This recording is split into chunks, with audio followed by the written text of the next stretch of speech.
ദൈവനാമത്തിന് മഹത്വമുണ്ടാകട്ടെ. കർത്താവായ യേശുവിൻ്റെ പീഡാനുഭവം അനുസ്മരിക്കുന്ന നോമ്പിൻ്റെ ഈ യാത്രയിൽ ഇന്നത്തെ ധ്യാനം നിശബ്ദതയെക്കുറിച്ചാണ്. നിശബ്ദത മിക്കപ്പോഴും ഭയാനകമായി തോന്നാം.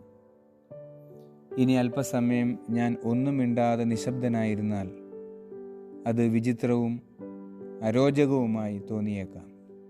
എന്നാൽ നിശബ്ദതയ്ക്ക് അതിൻ്റേതായ സുഗന്ധവും സൗന്ദര്യവും ഉണ്ട്. പ്രകൃതി നമുക്ക് നൽകുന്ന ചില പാഠങ്ങളുണ്ട്. സുഗന്ധവാഹിയായ പുഷ്പങ്ങൾ വിരിഞ്ഞ് അന്തരീക്ഷത്തെ ഹൃദ്യമാക്കുന്നത് നിശബ്ദതയിലാണ്. സൂര്യൻ ഉദിക്കുന്നതും അസ്തമിക്കുന്നതും നിശബ്ദതയുടെ മനോഹാരിതയിലാണ്. വൃക്ഷലതാദികൾക്ക് ആവശ്യമായ കാർബൺ ഡൈ ഓക്സൈഡ് സ്വീകരിച്ച് മനുഷ്യനാവശ്യമായ ഓക്സിജൻ നൽകുന്ന പ്രക്രിയയും നിശബ്ദതയുടെ താളത്തിലാണ്. ഓരോ മനുഷ്യനും അവനവൻ്റെ ഹൃദയതാളം കേൾക്കണമെങ്കിൽ നിശബ്ദത അത്യന്താപേക്ഷിതമാണ്. ആചാര്യന്മാർ ദൈവത്തോടൊത്ത് ആയിരിക്കുവാൻ ചില നേരങ്ങളിൽ സ്വയം പിൻവാങ്ങുന്നതും നിശബ്ദതയിലേക്കാണ്. അതേസമയം തന്നെ ദൈനംദിന ജീവിതത്തിൽ നാം കേൾക്കാറുള്ള മറ്റ് ചില പദപ്രയോഗങ്ങളും ഉണ്ട്. അവൻ അല്പം നിശബ്ദനായിരുന്നുവെങ്കിൽ ആ ഇടവക പിളരുകയില്ലായിരുന്നു. അവൾ അല്പം മിണ്ടാതിരുന്നുവെങ്കിൽ കുടുംബം തകരില്ലായിരുന്നു. ആ ഭരണാധികാരി നിശബ്ദത പാലിച്ചിരുന്നുവെങ്കിൽ ഒരു ദേശം ഛിദ്രമാവില്ലായിരുന്നു. ആ ഗ്രൂപ്പിലുള്ളവർ അല്പം നിശബ്ദരായിരുന്നേൽ കാര്യങ്ങൾ എത്രയോ ഭംഗിയായി പോകുമായിരുന്നു. ആ വ്യക്തി മൗനം പാലിച്ചിരുന്നുവെങ്കിൽ നമ്മുടെ കൂട്ടായ്മയിൽ നിന്നും ആ വ്യക്തി ഇറങ്ങി പോവുകയില്ലായിരുന്നു.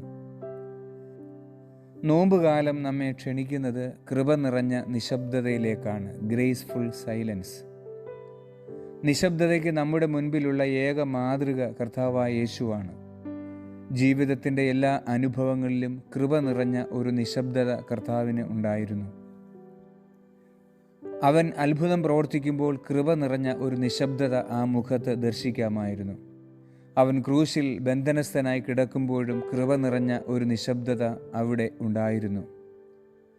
തോണിയിൽ ശിഷ്യരോടൊത്ത് യാത്ര ചെയ്യുന്ന വേളയിൽ വഞ്ചി കാറ്റിലും കോളിലും അകപ്പെടുമ്പോൾ അമരത്ത് കിടന്നുറങ്ങുന്ന പ്രപഞ്ചനാഥനിൽ കൃപ നിറഞ്ഞ ഒരു നിശബ്ദത കാണാമായിരുന്നു.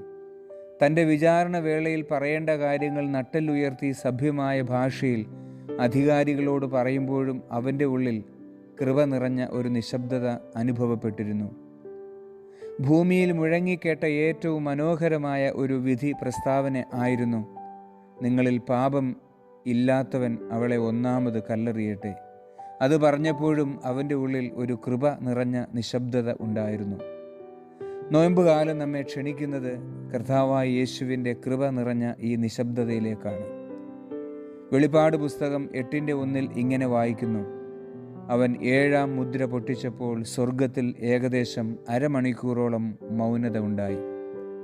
കാതടപ്പിക്കുന്ന ശബ്ദങ്ങളും അരോചകങ്ങളായ കോലാഹലങ്ങളും അലോസരപ്പെടുത്തുന്ന വാഗ്ധോരണികളും കൊണ്ട് അന്തരീക്ഷം അത്യുഷ്ണമാകുന്ന ഈ കാലത്ത് ദൈവത്തിൻ്റെയും സ്വർഗത്തിൻ്റെയും കർത്താവായ യേശുവിൻ്റെയും നിശബ്ദത നമ്മുടെ ധ്യാന വിഷയമാകുവാൻ ഈ നോമ്പുകാലം സാധ്യമായി തീരട്ടെ.